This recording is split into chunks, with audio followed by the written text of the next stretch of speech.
started off as a typical Sunday evening, and it ended as a night of pure terror. I was strangled and then let go, only to be drugged for several feet. I was fighting for my life. Then he picked me up off the ground by my neck and strangled me again. This time, I was thrown unconscious. I regained consciousness face down in a swimming pool. He was originally arrested with misdemeanor charges. Even while sitting in the back of the police car, he threatened to kill me when he got out. He was released the next day, and that's where the fear really took over my life. As a survivor of strangulation, there are no words that can adequately convey the terror I felt. Looking the one that I love in the eyes as they squeeze the life out of me, and to be viciously attacked, to fight and to survive. The lack of education and training in my case led to the minimalization of this type of violence. It exposed me to serious physical and mental health consequences. Underestimating the effects of strangulation, it was months later that I learned of the extent of my injuries.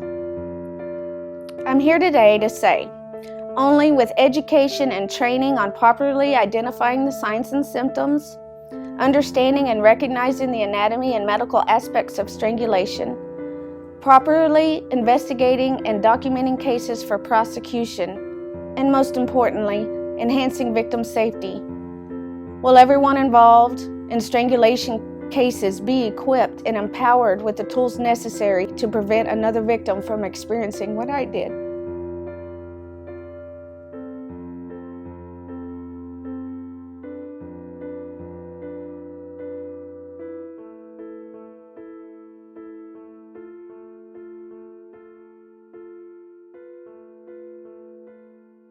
The domestic violence strangulation program is so important and so vital to protecting our victims and ensuring that we have the evidence that we need to go into court and obtain a conviction to prevent these horrible incidences from happening in the future.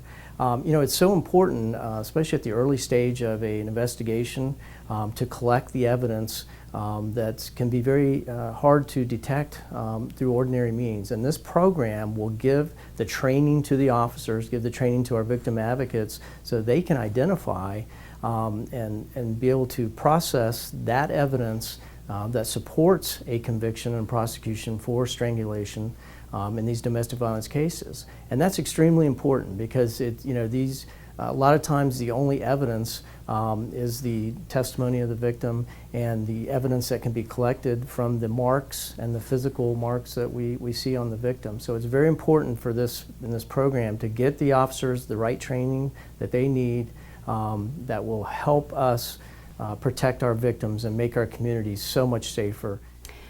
Domestic violence is a public health issue. Strangulation often is a part of that and goes underreported. So as a member of the Florida Public Health Department, we are honored to have the opportunity to partner in offering our community nurses specialized training in the evaluation of strangulation victims. There are potential long-term effects of strangulation, and a lot of times it goes under-recognized, under-evaluated.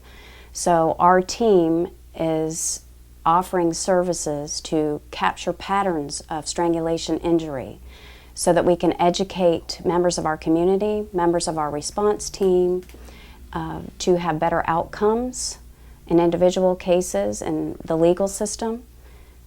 So we are ready and honored to partner with our community members.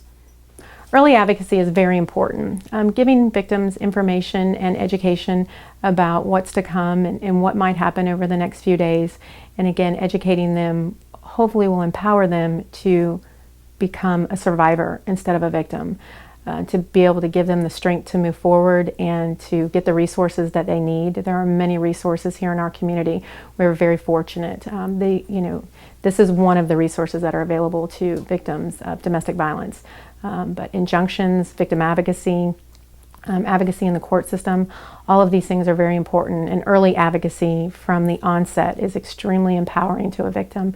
And we are so glad that we have these resources and these agencies that have come together to make this happen, to further give victims, again, empowerment to be able to, hopefully, if it comes down to it at some point, to take the stand and to be able to prosecute this case and to be able to get a conviction so that these things don't continue to happen.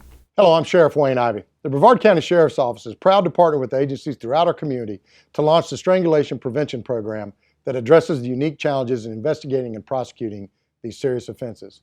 Together, we can make a difference.